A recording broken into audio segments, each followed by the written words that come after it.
Welcome back to my little corner of the world. This is Casey's Corner. I'm Casey. Surprise.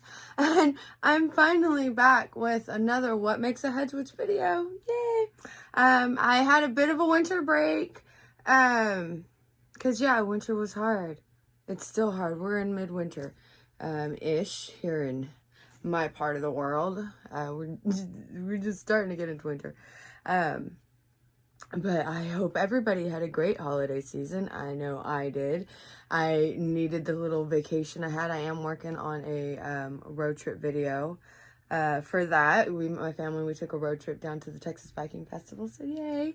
I will get that edited and put together one of these days. But for now, I am here to talk about just the many different things that I find that goes into what makes me a hedge witch that I don't see really talked about when I see people talking about hedge witches.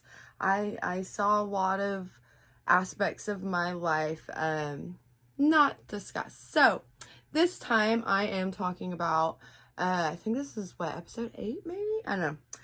But I'm talking about beyond the binary. Because this is what, being a hedge witch for me was very much a part about making a home for myself beyond that very binary world that I saw growing up in the 90s. Back then, it was very much, masculine, feminine, God, goddess, black, white. Everything was very binary. If you were a witch, you had to be doing white magic, or else you weren't safe and you were a threat. And if you were a part of most traditions that were popularly published back in like Wicca or the divine goddess traditions, that was a lot of feminist goddess reclamation stuff going on. That was great and very empowering, but I also felt like part of me was so left out in those things. For me, growing up, when I was younger, I had very, masculine feet. I had big shoulders. I liked to do boy things. I liked to play boy sports. So my hair was so thick, my mom would cut it off because it would give me headaches. Nobody knew what to do with it. So, they would cut it all off and I would have boy haircuts. And I could pass and things were fine for me. I could do boy stuff then. But if I was, embracing my girly side, oh no, then I couldn't do those things anymore. Suddenly I had to go onto this path and be a part of this world. And I had to go be the cheerleader instead of, playing the games anymore. And that got worse. The older I got, the more my body gave me no choice but to present female. And because that is what I am. That's what I was born. That's what I am. I always thought of myself as a tomboy. That's what everybody always thought of me as. They called me that. And I was so happy with that. I loved being a part of that. But then as I grew into my womanhood and was very much learning about feminism and about, and then just being miffed at, in video games, there weren't any, everything was all boys, but there weren't like girl characters. And I was like, I want to be both. I want to, I want that too. I want to be badass girl characters too. So I felt like I had to very hyper focus on that side of me, but and let part of me die. And eventually I realized, coming on this path, thankfully, that I didn't have to choose. I could be both aspects of myself. I could, dress in the boy clothes and do the boy things, and also be a girl, because that's what it's just, I could be a tomboy still and embrace all of that. And that could be the same thing with my magic, my practice, and my witchcraft. I very much couldn't connect with the, okay, well, these tools are feminine and they have to be over here on this side of your altar, and these tools are masculine and they got to be for this purpose. And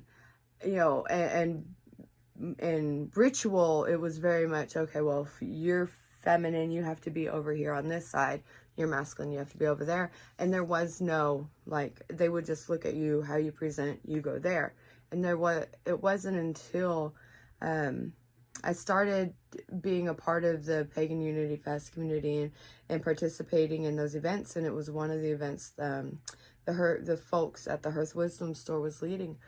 And, oh, I'm going to get emotional, but they just made it okay to be, you know, if you wanted to go over to these masculine gods and this ritual and accept, you know, that part of yourself, and also go over here to the feminine gods and accept that part of yourself, you could do that.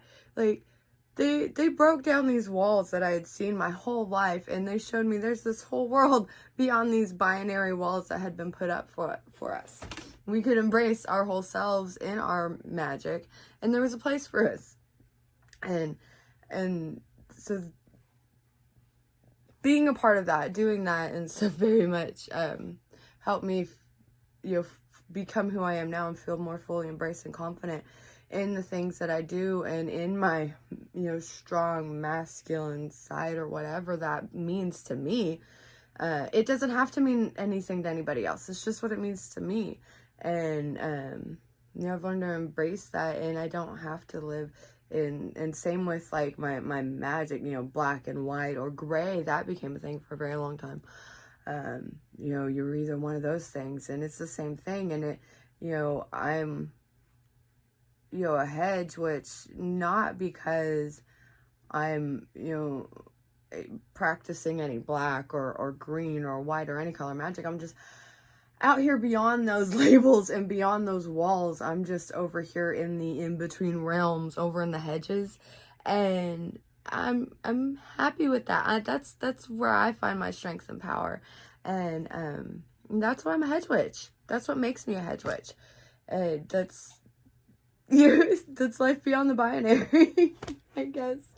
I hope this helps, and also there's so much I want to say. Like, growing up, a lot of my my best witch friends were male, and it just broke my heart, them not seeing a place for themselves, especially in this hyper feminized form of witchcraft that very much is very turfy, you know what I mean? And I'm not here for that. Like, that's not cool.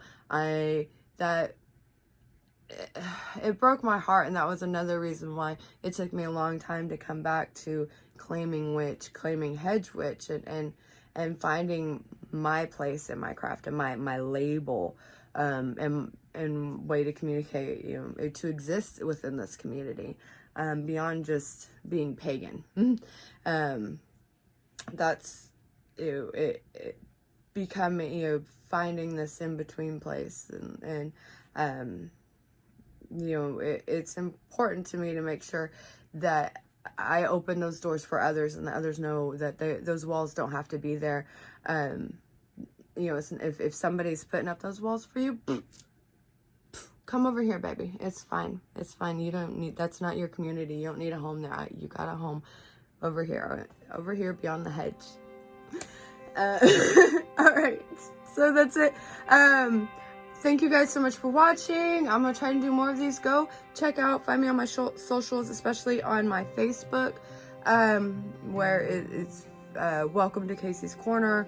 You can just search for my face. You'll find me. And I'm going to start doing polls. Polls.